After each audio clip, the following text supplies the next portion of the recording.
How to reverse money on Capitec app. Welcome and let's get right into this easy tutorial.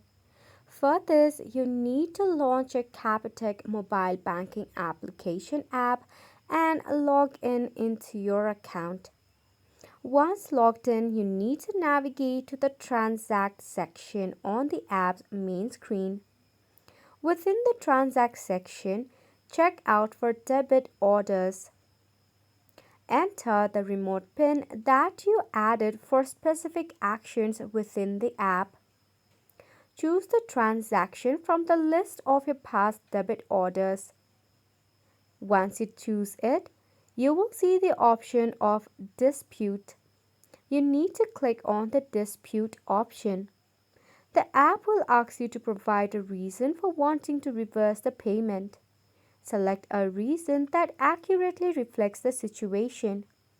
Review the details, then confirm the reversal. It should be a quick and easy process. However, if you face any of the difficulty regarding it, you can check out help and support of Capitec as well.